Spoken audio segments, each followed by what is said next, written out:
Hello, everyone, and welcome back to our next section of Good Omens. We are continuing with the longest chapter in the book, which is going to take us the most time here. I would imagine it's probably going to take most of next week to get through this chapter as well, if not all of it.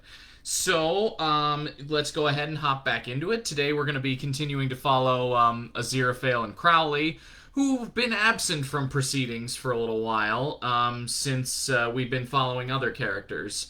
But Anathema and Newt have found themselves in a little bit of a pickle since the cottage looks to have been swept away in the current turmoil that's embracing the world. And Adam is currently thinking of all the things that he can do to change it now that he's opening into his full power as the Antichrist.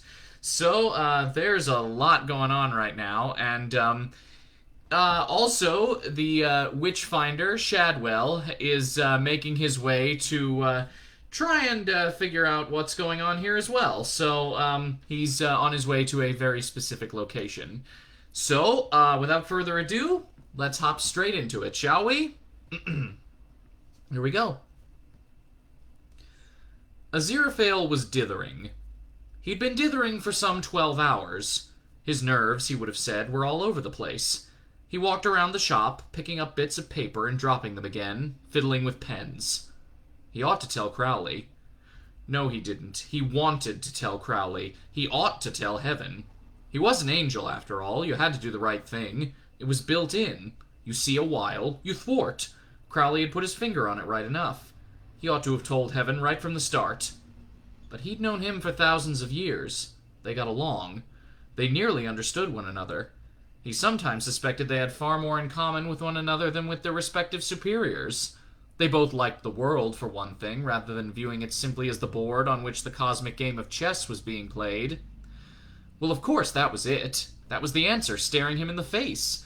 It'd be true to the spirit of his pact with Crowley if he tipped Heaven the wink, and then they could quietly do something about the child, although nothing too bad, of course, because we were all God's creatures when you got down to it, even people like Crowley and the Antichrist, and the world would be saved, and there wouldn't have to be all that Armageddon business, which would do nobody any good anyway, because everyone knew Heaven would win in the end, and Crowley would be bound to understand.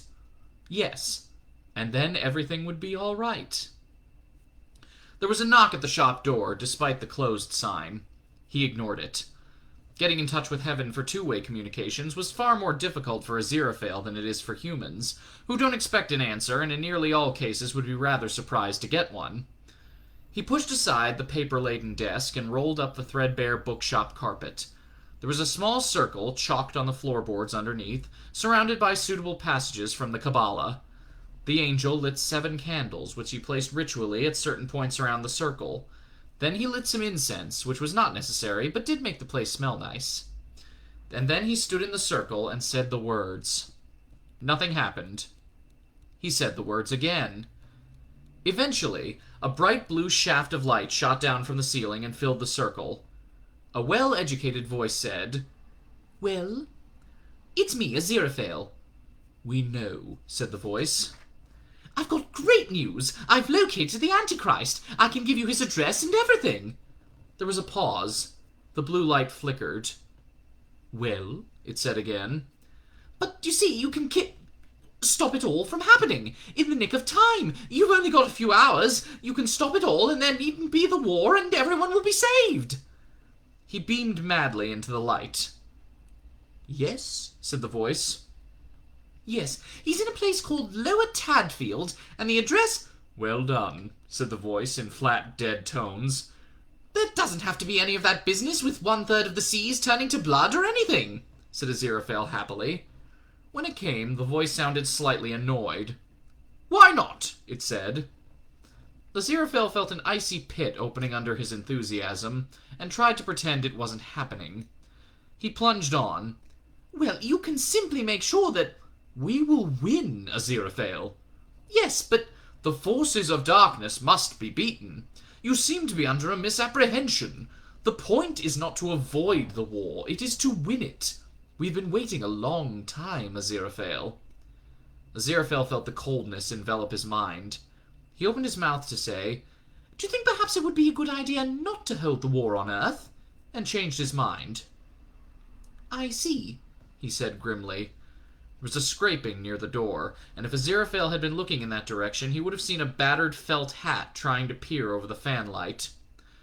"This is not to say you have not performed well," said the voice. "You will receive a commendation. Well done." "Thank you," said Aziraphale. The bitterness in his voice would have soured milk. "I'd forgotten about ineffability, obviously." "We thought you had." "May I ask," said the angel, "to whom have I been speaking?" The voice said, "We are the Metatron." The voice of God, but not the voice of God, an entity in its own right, rather like a presidential spokesman. "Oh, yes, of course. Oh, well, thank you very much. Thank you." Behind him, the letterbox tilted open, revealing a pair of eyes. "One other thing," said the voice. "You will, of course, be joining us, won't you?" "Well, of course, it has been simply ages since I've held a flaming sword," Aziraphale began. "Yes, we recall," said the voice. "You will have a lot of opportunity to relearn." What sort of initiating event will precipitate the war?" said Aziraphale. "We thought a multi-nation nuclear exchange would be a nice start." "Oh, yes, very imaginative." Aziraphale's voice was flat and hopeless. "Good. We will expect you directly, then," said the voice. Well, I'll just clear up a few business matters, shall I?" said Aziraphale desperately. "There hardly seems to be any necessity," said the Metatron. Aziraphale drew himself up. "I really feel that probity, not to say morality, demands that as a reputable businessman, I should—" Yes, said the Metatron, a shade testily. "Point taken. We shall await you, then." The light faded, but did not quite vanish. They're leaving the line open, Aziraphale thought. "I'm not getting out of this one." "Hello," he said softly. "Anyone still there?" There was silence. Very carefully, he stepped over the circle and crept to the telephone. He opened his notebook and dialed another number. After 4 rings, it gave a little cough, followed by a pause, and then a voice which sounded so laid back you could put a carpet on it said, "Hi, this is Anthony Crowley. Crowley!" Aziraphale tried to hiss and shout at the same time. "Listen, I haven't got much time. Probably not in right now, or asleep and busy or something, but—" "Shut up! Listen, it was in Tadfield. It's all in that book. You've got to stop—" "After the tone, and I'll get right back to you. Ciao." "I want to talk to you now!" "Stop making noises! It's in Tadfield! That was what I was sensing! You must go there and—" He took the phone away from his mouth. "Bugger!" he said. It was the first time he'd sworn in more than 6,000 years. Hold on. The demon had another line, didn't he? He was that kind of person. Aziraphale fumbled in the book, nearly dropping it on the floor. They would be getting impatient soon. He found the other number. He dialed it. It was answered almost immediately, at the same time as the shop's bell tingled gently. Crowley's voice, getting louder as it neared the mouthpiece, said, "Really mean it. Hello?" "Crowley, it's me!" The voice was horribly non-committal. Even in his present state, Aziraphale sensed trouble. "Are you alone?" he said cautiously. "Nah, got an old friend here." "Listen! Away with you, you spawn of hell!" Very slowly, Aziraphale turned around. Shadwell was trembling with excitement. He'd seen it all. He'd heard it all.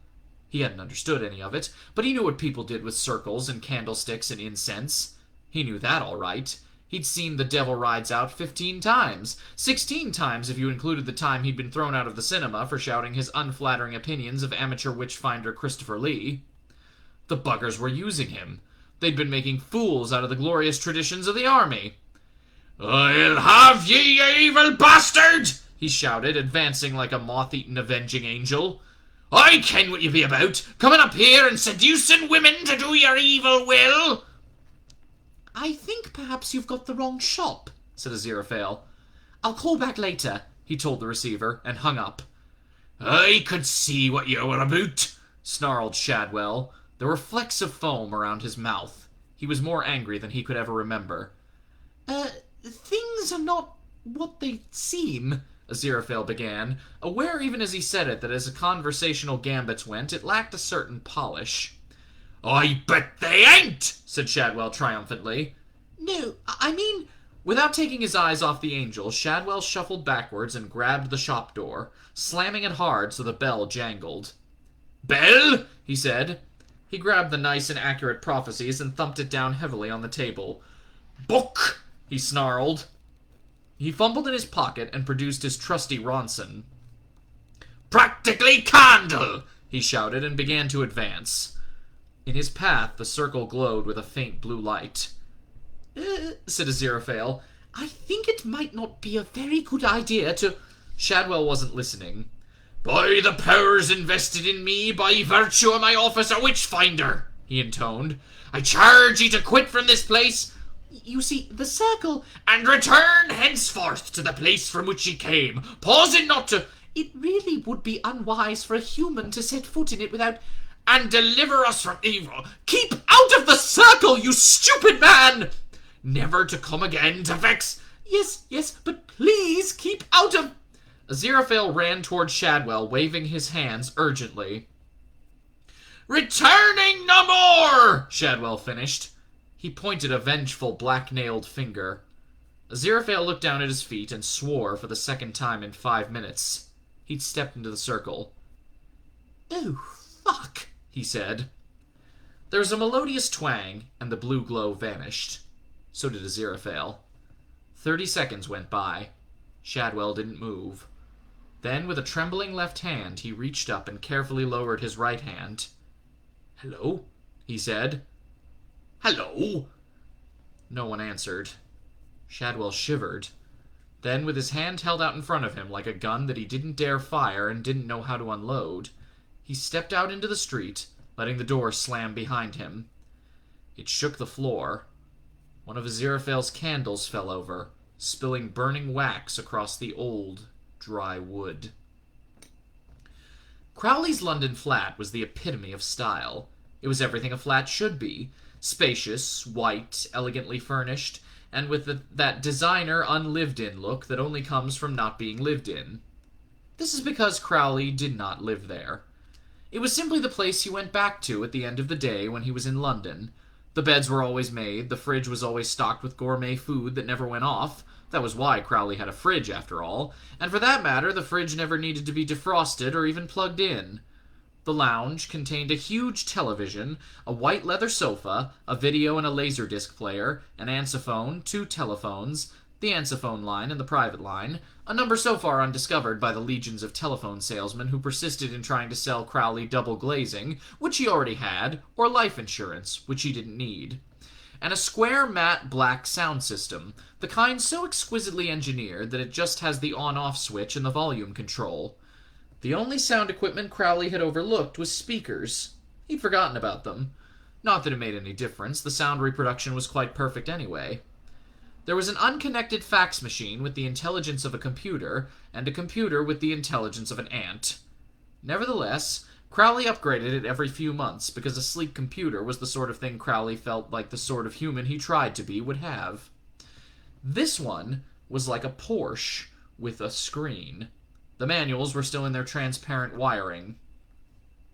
Along with the standard computer warranty agreement, which said that if the machine 1. Didn't work, 2. Didn't do what the expensive advertisement said, 3. Electrocuted the immediate neighborhood, 4. And in fact failed entirely to be inside the expensive box when you opened it, this was expressly, absolutely, implicitly, and in no event, the fault or responsibility of the manufacturer, that the purchaser should consider himself lucky to be allowed to give his money to the manufacturer, and that any attempt to treat what had just been paid for as the purchaser's own property would result in the attentions of serious men with menacing briefcases and very thin watches. Crowley had been extremely impressed with the warranties offered by the computer industry, and had in fact sent a bundle below to the department that drew up the Immortal Souls agreements, with a yellow memo form attached just saying, "Learn, guys." In fact, the only things in the flat Crowley devoted any personal attention to were the houseplants. They were huge and green and glorious, with shiny, healthy, lustrous leaves. This was because, once a week, Crowley went around the flat with a green plastic plant mister, spraying the leaves and talking to the plants. He had heard about talking to plants in the early 70s on Radio 4, and thought it an excellent idea. Although talking is perhaps the wrong word for what Crowley did. What he did was put the fear of God into them. More precisely, the fear of Crowley. In addition to which, every couple of months, Crowley would pick out a plant that was growing too slowly, or succumbing to leaf wilt, or browning, or just didn't look as good as the others, and he would carry it around to all the other plants. "Say goodbye to your friend," he'd say to them. "He just couldn't cut it." Then he would leave the flat with the offending plant, and return an hour or so later with a large, empty flower pot, which he would leave somewhere conspicuously around the flat. The plants were the most luxurious, verdant, and beautiful in London. Also the most terrified. The lounge was lit by spotlights and white neon tubes of the kind one casually props against a chair or a corner. The only wall decoration was a framed drawing, the cartoon for the Mona Lisa, Leonardo da Vinci's original sketch. Crowley had bought it from the artist one hot afternoon in Florence and felt it was superior to the final painting. Leonardo had felt so too. "I got their bloody smile right in the roughs," he told Crowley, sipping cold wine in the lunchtime sun, "but it went all over the place when I painted it. Her husband had a few things to say about it when I delivered it, but like I tell him, Signor del Giocondo, apart from you, who's going to see it? Anyway, explain this helicopter thing again, will you?" Crowley had a bedroom and a kitchen and an office and a lounge and a toilet, each room forever clean and perfect. He had spent an uncomfortable time in each of these rooms during the long wait for the end of the world. He had phoned his operatives in the Witchfinder Army again to try to get news, but his contact, Sergeant Shadwell, had just gone out, and the dim-witted receptionist seemed unable to grasp that he was willing to talk to any of the others. "Mr. Pulsifer is out too, love," she told him. "He went down to Tadfield this morning on a mission." "I'll speak to anyone," Crowley had explained. "I'll tell Mr. Shadwell that," she had said, "when he gets back. Now, if you don't mind, it's one of my mornings, and I can't leave my gentleman like that for long, or he'll catch his death. And at 2, I've got Mrs. Ormerod and Mr. Scroggy and young Julia coming over for a sitting, and there's the place to clean and all beforehand. But I'll give Mr. Shadwell your message." Crowley gave up. He tried to read a novel, but couldn't concentrate. He tried to sort his CDs into alphabetical order, but gave up when he discovered that they were already in alphabetical order, as was his bookcase and his collection of soul music. He was really proud of his collection.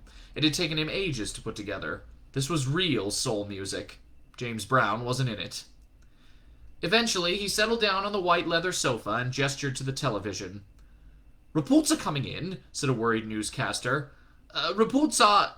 well, nobody seems to know what's going on, but reports available to us would seem to, indicate an increase in international tensions that would have undoubtedly been viewed as impossible this time last week, when everyone seemed to be getting on so nicely. This would seem at least partly due to the spate of unusual events which have occurred over the last few days. Off the coast of Japan, Crowley?" "Yes," admitted Crowley. "What the hell is going on, Crowley? What exactly have you been doing?" "What do you mean?" Crowley asked, although he already knew. "The boy called Warlock. We have brought him to the fields of Megiddo. The dog is not with him. The child knows nothing of the Great War. He is not our master's son." "Ah," said Crowley. "Is that all you can say, Crowley? Our troops are assembled, the 4 beasts have begun to ride, but where are they riding to? Something has gone wrong, Crowley, and it is your responsibility, and in all probability, your fault. We trust you have a perfectly reasonable explanation for all this." "Oh, yes," agreed Crowley readily. "Perfectly reasonable. Because you are going to have your chance to explain it all to us. You are going to have all the time there is to explain, and we will listen with great interest to everything you have to say.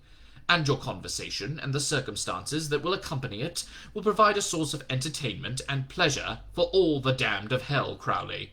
Because no matter how racked with torment, no matter what agonies the lowest of the damned are suffering, Crowley, you will have it worse." With a gesture, Crowley turned the set off. The dull gray-green screen continued enunciating. The silence formed itself into words. "Do not even think about trying to escape us, Crowley. There is no escape. Stay where you are. You will be collected." Crowley went to the window and looked out. Something black and car-shaped was moving slowly down the street toward him. It was car-shaped enough to fool the casual observer. Crowley, who was observing very carefully, noticed that not only were the wheels not going round, but they weren't even attached to the car. It was slowing down as it passed each house. Crowley assumed that the car's passengers, neither of them would be driving, neither of them knew how, were peering out at the house numbers. He had a little time. Crowley went into the kitchen and got a plastic bucket from under the sink. Then he went back into the lounge. The infernal authorities had ceased communicating. Crowley turned the television to the wall, just in case. He walked over to the Mona Lisa. Crowley lifted the picture down from the wall, revealing a safe. It was not a wall safe. It had been bought from a company that specialized in servicing the nuclear industry. He unlocked it, revealing an inner door with a dial tumble lock. He spun the dial. 4004 was the code, easy to remember, the year he had slithered onto this stupid, marvelous planet back when it was gleaming and new. Inside the safe were a thermos flask, 2 heavy PVC gloves, of the kind that covered one's entire arms, and some tongs. Crowley paused. He eyed the flask nervously. There was a crash from downstairs. That had been the front door. He pulled on the gloves and gingerly took the flask and the tongs and the bucket, and as an afterthought he grabbed the plant mister from beside a luxuriant rubber plant and headed for his office, walking like a man carrying a thermos flask full of something that might cause, if he dropped it or even thought about dropping it, the sort of explosion that impels graybeards to make statements like, "And where this crater is now once stood the city of Washington," in SFB movies. He reached his office, nudged open the door with his shoulder. Then he bent his legs and slowly put things down on the floor. Bucket, tongs, plant mister, and finally, deliberately, the flask. A bead of sweat began to form on Crowley's forehead and trickled down into one eye. He flicked it away. Then, with care and deliberation, he used the tongs to unscrew the top of the flask. Carefully. That was it. A pounding on the stairs below him and a muffled scream. That would have been the little old lady on the floor below. He could not afford to rush. He gripped the flask with the tongs, and taking care not to spill the tiniest drop, he poured the contents into the plastic bucket. One false move was all it would take. There. Then he opened the office door about 6 inches and placed the bucket on top. He used the tongs to replace the top of the flask, then, a crash from his outer hallway, pulled off the PVC gloves, picked up the plant mister, and settled himself behind his desk. "Crowley," called a guttural voice. Haster. "He's through there," hissed another voice. "I can feel the slimy little creep." Liger. Haster and Liger. Now, as Crowley would be the first to protest, most demons weren't deep down evil. In the great cosmic game, they felt they occupied the same position as tax inspectors, doing an unpopular job maybe, but essential to the overall operation of the whole thing. If it came to that, some angels weren't paragons of virtue. Crowley had met one or two who, when it came to righteously smiting the ungodly, smote a good deal harder than was strictly necessary. On the whole, everyone had a job to do and just did it. On the other hand, you got people like Liger and Haster, who took such a dark delight in unpleasantness you might even have mistaken them for human. Crowley leaned back in his executive chair. He forced himself to relax and failed appallingly. "In here, people," he called. "We want a word with you," said Liger, in a tone of voice intended to imply that word was synonymous with horrifically painful eternity, and the squat demon pushed open the office door. The bucket teetered, then fell neatly on Liger's head. Drop a lump of sodium in water. Watch it flame and burn and spin around crazily, flaring and sputtering. This was like that, just nastier. The demon peeled and flared and flickered. Oily brown smoke oozed from it, and it screamed and it screamed and it screamed. Then it crumpled, folded in on itself, and what was left lay glistening on the burnt and blackened circle of carpet, looking like a handful of mashed slugs. "Hi," said Crowley to Haster, who had been walking behind Liger and had unfortunately not been so much as splashed. "There are some things that are unthinkable. There are some depths that not even demons would believe other demons would stoop to." "Holy water! You bastard!" said Haster. "You complete bastard! He had never done nothing to you!"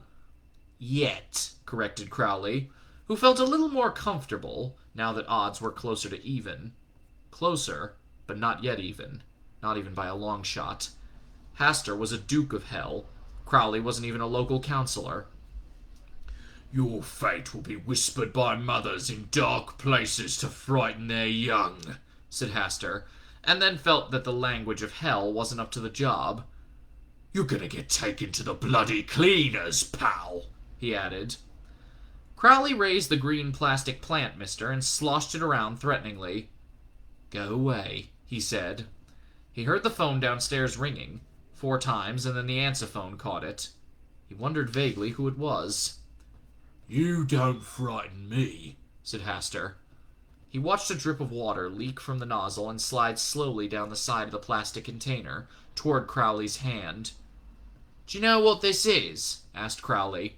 This is a Sainsbury's plant mister, cheapest and most efficient plant mister in the world. It can squirt a fine spray of water into the air. Do I need to tell you what's in it? It can turn you into that. He pointed to the mess on the carpet. Now go away. Then the drop on the side of the plant mister reached Crowley's curled fingers and stopped. You're bluffing, said Hastur. Maybe I am, said Crowley, in a tone of voice which he hoped made it quite clear that bluffing was the last thing on his mind. And maybe I'm not. Do you feel lucky? Hastur gestured, and the plastic bulb dissolved like rice paper, spilling water all over Crowley's desk and all over Crowley's suit. Yes, said Hastur, and then he smiled. His teeth were too sharp, and his tongue flickered between them. Do you? Crowley said nothing.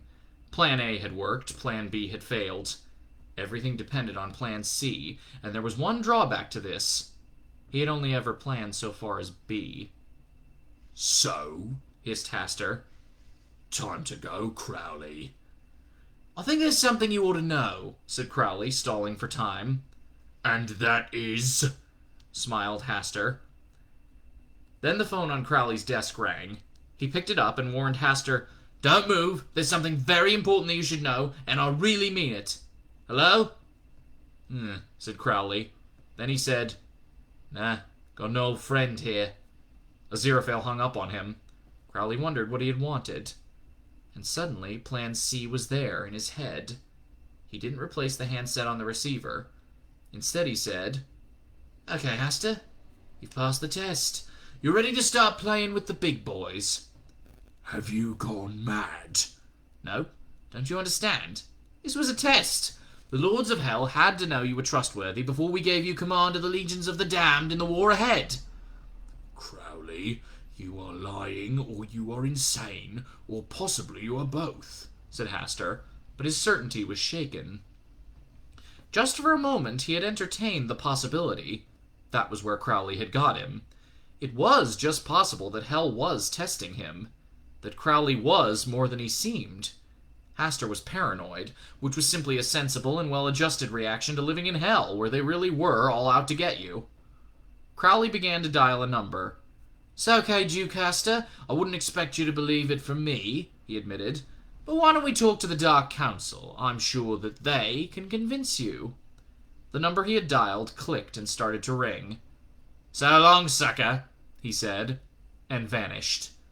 In a tiny fraction of a second, Hastur was gone as well. Over the years, a huge number of theological man-hours have been spent debating the famous question, how many angels can dance on the head of a pin? In order to arrive at an answer, the following facts must be taken into consideration. Firstly, angels simply don't dance. It's one of the many distinguishing characteristics that mark an angel. They may listen appreciatively to the music of the spheres, but they don't feel the urge to get down and boogie to it. So, none. At least, nearly none. Aziraphale had learned to gavotte in a discreet gentleman's club in Portland Place in the late 1880s, and while he had initially taken to it like a duck to merchant banking, after a while he had become quite good at it, and was quite put out when, some decades later, the gavotte went out of style for good. So providing the dance was a gavotte, and provided that he had a suitable partner, also able, for the sake of argument, both to gavotte and to dance it on the head of a pin, the answer is a straightforward 1. Then again, you might just as well ask how many demons can dance on the head of a pin. They're of the same original stock, after all, and at least they dance. Although it's not what you and I would call dancing. Not good dancing, anyway. A demon moves like a white band on Soul Train. And if you put it that way, the answer is quite a lot, actually, provided they abandon their physical bodies, which is a picnic for a demon. Demons aren't bound by physics. If you take the long view, the universe is just something small and round, like those water-filled balls which produce a miniature snowstorm when you shake them.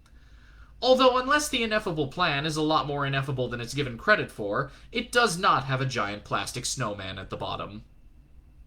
But if you look from really close up, the only problem about dancing on the head of a pin is all those big gaps between electrons. For those of angel stock or demon breed, size and shape and composition are simply options. Crowley is currently traveling incredibly fast down a telephone line. Ring! Crowley went through 2 telephone exchanges at a very respectable fraction of light speed. Hastur was a little way behind him. 4 or 5 inches, but at that size it gave Crowley a very comfortable lead. One that would vanish, of course, when he came out the other end. They were too small for sound, but demons don't necessarily need sound to communicate. He could hear Hastur screaming behind him. You bastard! I'll get you! You can't escape me! Ring. Wherever you come out, I'll come out too! You won't get away! Crowley had traveled through over 20 miles of cable in less than a second. Hastur was close behind him. Crowley was going to have to time the whole thing very, very carefully. Ring! There was the 3rd ring. Well, thought Crowley, here goes nothing. He stopped suddenly and watched Hastur shoot past him. Hastur turned and... Ring! Crowley shot out through the phone line, zapped through the plastic sheathing, and materialized, full size and out of breath, in his lounge. Click. The outgoing message tape began to turn on his answerphone. Then there was a beep, and as the incoming message tape turned, a voice from the speaker screamed after the beep, Right! What? You bloody snake! The little red message light began to flash, on and off, and on and off, like a tiny, red, angry eye. Crowley really wished he had some more holy water and the time to hold the cassette in it until it dissolved. But getting hold of Liger's terminal bath had been dangerous enough. He'd had it for years just in case, and even its presence in the room made him uneasy. Or maybe... Yes. What would happen if he put the cassette in the car? He could play Hastur over and over again until he turned into Freddie Mercury. No. He might be a bastard, but you could only go so far. There was a rumble of distant thunder. He had no time to spare. He had nowhere to go. He went anyway. He ran down to his Bentley and drove toward the West End as if all the demons of hell were after him. Which was more or less the case. Madame Tracy heard Mr. Shadwell's slow tread come up the stairs. It was slower than usual and paused every few steps. Normally he came up the stairs as if he hated every one of them. She opened her door. He was leaning against the landing wall. "Why, Mr. Shadwell," she said. "Whatever have you done to your hand?" Get away from me, woman! Shadwell groaned. I didn't know my own powers! Why are you holding it out like that? Shadwell tried to back into the wall. Stand back, I tell you! I cannot be responsible! What on earth has happened to you, Mr. Shadwell? Said Madame Tracy, trying to take his hand. Nothing on earth! Nothing on earth! She managed to grab his arm. He, Shadwell, scourge of evil, was powerless to resist being drawn into her flat. He'd never been in it before, at least in his waking moments. His dreams had furnished it in silks, rich hangings, and what he thought of as scented ungulants. Admittedly, it did have a bead curtain in the entrance to the kitchenette, and a lamp made rather inexpertly from a Chianti bottle, because Madame Tracy's apprehension of what was chic, like Aziraphale's, had grounded around 1953. And there was a table in the middle of the room with a velvet cloth on it, and on the cloth the crystal ball, which increasingly was Madame Tracy's means of earning a living. "I think you could do with a good lie-down, Mr. Shadwell," she said, in a voice that brooked no argument, and led him into the bedroom. He was too bewildered to protest. But young Newt is out there, Shadwell muttered, enthralled to heathen passions and occult wiles. Then I'm sure he'll know what to do about them. said Madame Tracy briskly, whose mental picture of what Newt was going through was probably much closer to reality than was Shadwell's. "And I'm sure he wouldn't like to think of you getting yourself worked up into a state here. Just you lie down and I'll make us both a nice cup of tea." She disappeared in a clacking of bead curtains. Suddenly, Shadwell was alone on what he was just capable of recalling, through the wreckage of his shattered nerves, was a bed of sin, and right at this moment was incapable of deciding whether that was in fact better or worse than not being alone on a bed of sin. He turned his head to take in his surroundings. Madame Tracy's concepts of what was erotic stemmed from the days when young men grew up thinking that women had beach balls affixed firmly in front of their anatomy. Bridget Bardot could be called a sex kitten without anyone bursting out laughing, and there really were magazines with names like Girls, Giggles, and Garters. Somewhere in this cauldron of permissiveness, she had picked up the idea that soft toys in the bedroom created an intimate, coquettish air. Shadwell stared for some time at a large, threadbare teddy bear, which had one eye missing and a torn ear. It probably had a name like Mr. Buggins. He turned his head the other way. His gaze was blocked by a pajama case shaped like an animal that might have been a dog, but there again might have been a skunk. It had a cheery grin. "Ugh," he said. But recollection kept storming back. He really had done it. No one else in the army had ever exorcised a demon, as far as he knew. Not Hopkins, not Siftings, not Diceman. Probably not even Witchfinder Company Sergeant Major Narker, who held the all-time record for most witches found. The WA enjoyed a renaissance during the great days of Empire expansionism. The British Army's endless skirmishes frequently brought it up against witch doctors, bone pointers, shamans, and other occult adversaries. This was the cue for the deployment for the likes of WA CSM Narker, whose striding, bellowing, 6'6", 18-stone figure, clutching an armor-plated book, 8-pound bell, and specially reinforced candle, would clear the veldt of adversaries faster than a Gatling gun. Cecil Rhodes wrote of him, "Some remote tribes consider him to be a kind of god, and is an extremely brave or foolhardy witch doctor who will stand his ground with CSM Narker bearing down on him. I would rather have this man on my side than 2 battalions of Gurkhas." Sooner or later, every army runs across his ultimate weapon, and now it existed, Shadwell reflected, on the end of his arm. Well, screw no first use. He'd have a bit of rest, seeing as he was here, and then the powers of darkness had met their match at last. When Madame Tracy brought the tea in, he was snoring. She tactfully closed the door, and rather thankfully as well, because she had a séance due in 20 minutes, and it was no good turning down money these days. Although Madame Tracy was by many yardsticks quite stupid, she had an instinct in certain matters, and when it came to dabbling in the occult, her reasoning was faultless. Dabbling, she'd realized, was exactly what her customers wanted. They didn't want to be shoved in it up to their necks. They didn't want the multiplanular mysteries of time and space. They just wanted to be reassured that Mother was getting along fine now she was dead. They wanted just enough occult to season the simple fare of their lives, and preferably in portions no longer than 45 minutes, followed by tea and biscuits. They certainly didn't want odd candles, scents, chants, or mystic runes. Madame Tracy had even removed most of the major arcana from her tarot card pack, because their appearance tended to upset people. And she made sure that she had always put sprouts on to boil just before a séance. Nothing is more reassuring, nothing is more true to the comfortable spirit of English occultism than the smell of Brussels sprouts cooking in the next room. It was the early afternoon, and the heavy storm clouds had turned the sky the color of old lead. It would rain soon, heavily, blindingly. The firemen hoped the rain would come soon, the sooner the better. They had arrived fairly promptly, and the younger firemen were dashing around excitedly, unrolling their hosepipe and flexing their axes. The older firemen knew at a glance that the building was a dead loss, and weren't even sure that the rain would stop it spreading to neighboring buildings, when a black Bentley skidded around the corner and drove up onto the pavement at a speed somewhere in the excess of 60 miles per hour, and stopped with a screech of brakes half an inch away from the wall of the bookshop. An extremely agitated young man in dark glasses got out and ran toward the door of the blazing bookshop. He was intercepted by a fireman. "Are you the owner of this establishment?" asked the fireman. "Don't be stupid. Do I look like I run a bookshop?" "I really wouldn't know about that, sir. Appearances can be very deceptive. For example, I am a fireman, However, upon meeting me socially, most people unaware of my occupation often suppose that I am in fact a chartered accountant or company director. Imagine me out of uniform, sir, and what kind of man would you see before you? Honestly." "A prat," said Crowley, and he ran into the bookshop. This sounds easier than it actually was, since in order to manage it, Crowley needed to avoid half a dozen firemen, 2 policemen, and a number of interesting Soho night people, out early and arguing heatedly amongst themselves about which particular section of society had brightened up the afternoon and why. In any place other than Soho, it is quite possible that spectators at a fire might have been interested.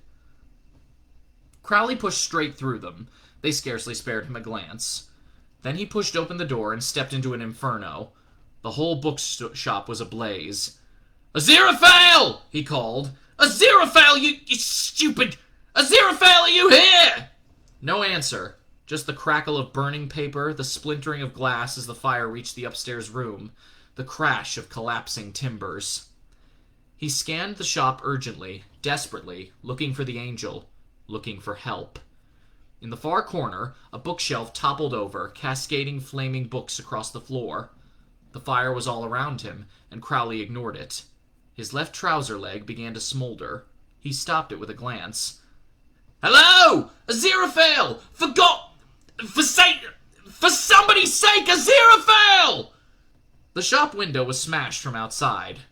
Crowley turned, startled, and an unexpected jet of water struck him full in the chest, knocking him to the ground. His shades flew to the far corner of the room and became a puddle of burning plastic. Yellow eyes with slitted vertical pupils were revealed.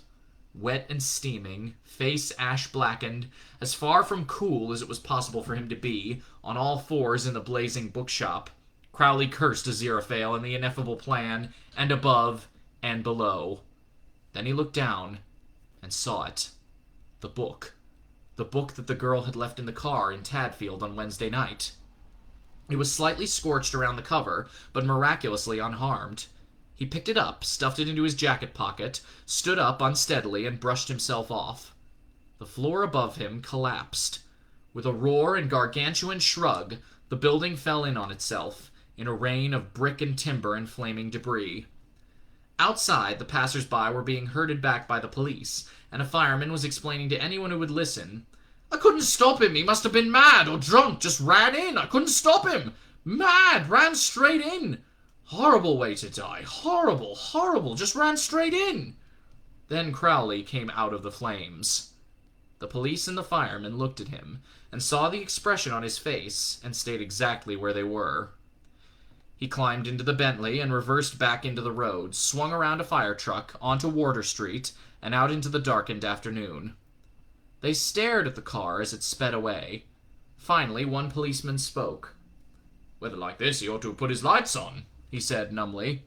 "Especially driving like that. Could be dangerous," agreed another in flat, dead tones, and they all stood there in the light and the heat of the burning bookshop, wondering what was happening to a world they had thought they understood. There was a flash of lightning, blue-white, strobing across the cloud-black sky, a crack of thunder so loud it hurt, and a hard rain began to fall.